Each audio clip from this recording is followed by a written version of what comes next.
All right, so what I want to talk about is the arbitrary choices that we make often with decisions that we face in our life. From being a Fortune 500 CEO to the president of a small country to our own individual decisions and choices that we have on a daily basis in terms of picking clothing that we actually like on a regular basis or buying a new home that we would really like to live in. So if you don't know me, I am Professor Dave Maslach. I'm an Associate Professor of Innovation Strategy and Entrepreneurship. And I created this whole reciprocity project to give back as much as I possibly can. There's so many people that help me out that I want to pay the favor forward to help you out. So please, please, please, if you want to help me out, go buy some credits on the reciprocity editing platform that I'm trying to build out. It really is going to help out in terms of getting, making this a lot more useful. And actually, that's what the impetus was with the videos that I'm doing, is trying to get the word out. Now it's turned into something else. It's a little bit bigger than that. So, a lot of life that we live, a lot of things that we do is very arbitrary in terms of the choices that we actually make. And we often sort of choose one thing over another for no real reason other than because of intuition or just gut feeling, or maybe it's personal preference, or you like one color versus another color, and there's really not a real strong rationale behind we actually do those things other than we just believe or we feel that that is the right decision or right thing to do. And this is a little bit it's a little contradictory compared to how we think decisions actually get done, or how a lot of people think decision making actually gets done in the real world, right? We think that there is very much a rational process, a rational decision process. And so what does that rational decision process look like? There's actually extensive research for a very long time. It actually is pretty much is the roots behind economics, for example. So we've thought about that people come up with alternatives. They create sort of a portfolio of, or a set of alternatives that they're going to evaluate and judge based on some sort of problem that they have, and they choose based on decision criteria. They choose the best alternative that sort of matches the alternative or solves the problem that they actually have, so that they can execute on this particular decision and come up with the best possible outcome. They're looking forward to make some sort of expectation for the future and what is the best possible choice that is going to provide the best possible expected outcome in the future. Now, this is a really difficult thing to sort of think about, because there is a lot of, there's a lot of messiness to this world. And one of the main ideas that has sort of come up in the last 50 to 60, 70 years in terms of saying, well, maybe that's not quite the idea behind why we, that's maybe not quite what really happens. We have this sort of notion of bounded rationality, where decisions are not necessarily ultimately rational, but they're bounded based on the constraints that we have as individuals, as organizations, as societies that we have. We don't necessarily always have complete information. We don't necessarily always can forecast the future, and we can't necessarily process all of this information that we have coming towards us, no matter how large the supercomputer that we have, how large of the army of decision makers that we have, whether you're a president of a large country. You just cannot have the total number of experts. You can't have the amount of expertise that you really need to make decisions, to make the best possible decisions. And so we often sort of choose in a haphazard matter, or sometimes we call it satisficing sort of matter, where we just choose an alternative that's just good enough. There is another notion that was proposed, and it was Gerd Gigerenzer, I think, has a sort of a nice notion in that we sort of make decisions based on ecological rationality. That is, we have over many years of experience, many, millennium of experience as individuals, we sort of have heuristics and processes that are put in our mind, or we've sort of evolutionary adapted to, where we choose a choice often based on gut feeling, which is based on years and years of experience, and we don't really understand why that is the best case scenario in terms of choosing this particular alternative versus another, other than we just have sort of been evolutionary programmed to choose one alternative over the other because we think it's the best.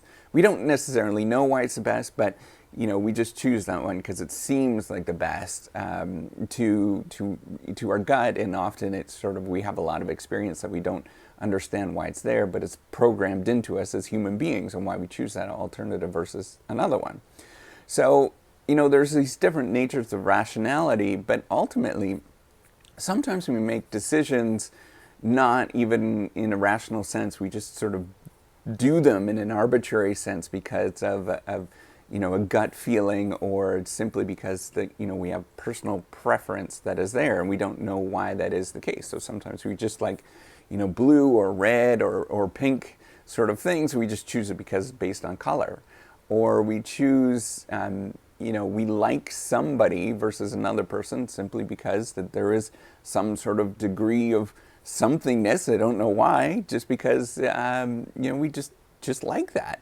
And so there's a lot of things that are very arbitrary in terms of the choices that we actually make, and there's really not, and part of the reason is why we make these sort of arbitrary choices is there's never really a good answer.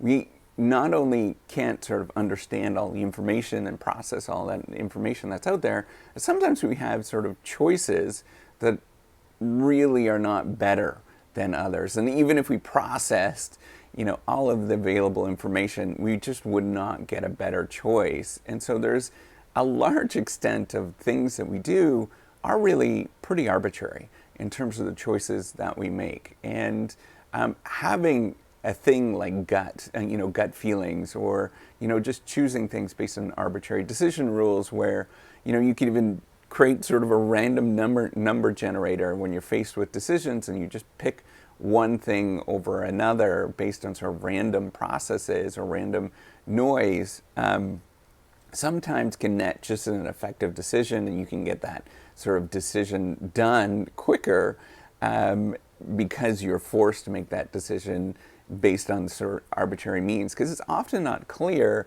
in terms of when we do things what is the best possible choice, even if the outcomes are known. We just don't know because the world can change very rapidly, right? We have this thing where technological change can happen, and we can ultimately change, the environment can change, and there's no possible way, even if you had complete information about what's going on in the world, you would just never know that that would occur, or that there would be some sort of weird world event that was very difficult to forecast, that it would sort of change the way that we do things and behave. And so there's a lot of arbitrariness in terms of what we are doing. So, a large reason why I'm talking about this is our family was faced with sort of a large personal decision this week, and we sort of were thinking about, what should we do going forward, and how should we sort of think about this? And, I'm not going to tell you what it is because it's a personal thing, but we were, faced with sort of deciding whether we should do one thing over another. And ultimately, it came down to just personal preference, or just the arbitrary nature of how we felt. And, I could have sat down. It was a large decision.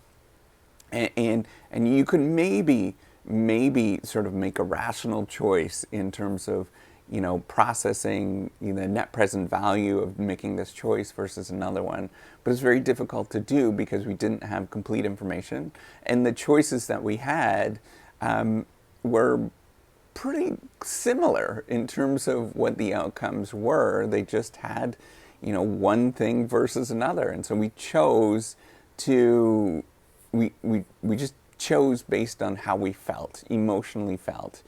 And that is totally fine in your life. If you're going through that same thing, making a life choice, especially the large ones that really do affect you, just using your emotional gut feel, using your emotions or your gut feel, or even the extent of just asking random people and see what they think. Sometimes the results are just as effective, they're just as good, and you never know what the path of sort of life is going to take you. Even if you had that complete information, you made the best possible choice for you. Ultimately, the best possible choice for you is what you just find comfortable or that you're happy with.